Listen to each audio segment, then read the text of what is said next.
그러다 보면 전체 가면서 물가가 오르는 거죠. 고속도로 전체 물가가 오르다 보면 아우토반이죠. 유로존이라는 게 예, 서로의 지휘관이라고 나라의 합니다. 격차가 너무 커져서 힘들다는 거예요. 그래서 그런 부분이 있었습니다. 그래서 정부는 다시 한번 국민들의 여론을 수렴을 해서 그 부분을 통행료를 받지 않고 그 부분에 대치하는 금액을 세금으로 1인당 내는 세금으로 대치했다라고 하는 일이 있었습니다. 그래가지고 국민들이 정부로 상대를 해서 얘기할 때는 본인들의 편한 것만 해달라 하는 게 아니라 그냥 독일만 보는 게 아니라 유럽이 전체가 살려면 독일이 어느 정도 보태야 하지 않나, 그 부분에 있어서 국민이 나 스스로가 해야겠다라고 했던 게 한 2년 전 일이에요. 그래서 신문에도 크게 나오고 그런 부분으로 인해서 기본적인 개인의 그 소득세를 내는 부분들이 조금 더 높아지긴 했거든요.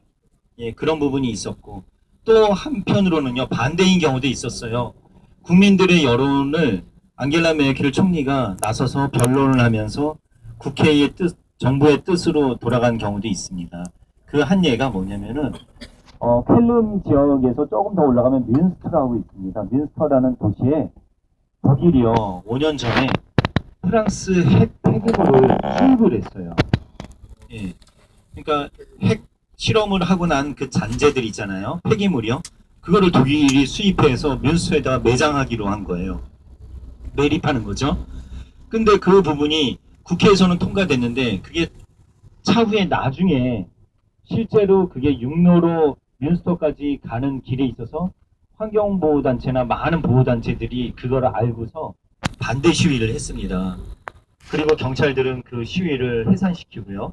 근데 점점 이 소식이 커지면서 많은 동호회나 아니면 많은 단체에서 연합으로 더 참여하게 돼서 그 반대하는 운동이 더 커졌습니다. 그래서 예를 들면은 큰 컨테이너들이 다녀야 하는 고속도로를 사람들이 점거해가지고 그 위에 들어놓고 했습니다. 그래서 차를 지나가지 못하게 했는데 결국 앙겔라 메르켈이 인터뷰를 해야 하는 과정까지 왔습니다. 그래서 앙겔라 메르켈이 어떤 얘기를 하냐면요. 총리요. 여기에서 총리는 우리나라의 대통령과 같은 역할인데요. 총리는 어떤 얘기를 하냐면 우리 국회 행정부에서 정부에서 국회에 제안을 냈고 국회는 그거를 협의회에서 통과를 시켰다. 정부와 국회가 한 부분에 있어서 국민이 따라줬으면 좋겠다. 그 이유는 내용에 따라서의 힘을 실어줘야 하는 부분인데 그 내용을 이제 설명을 합니다. 앙겔라 메르켈은 어떤 얘기를 하냐면요. 독일은 2차 세계대전 이후로 많은 군대나 군인들이나 아니면 군 장비마저도 연합군의 협의에 의해서 양을 늘릴 수 있고 줄일 수 있고 허가를 받아야 되거든요.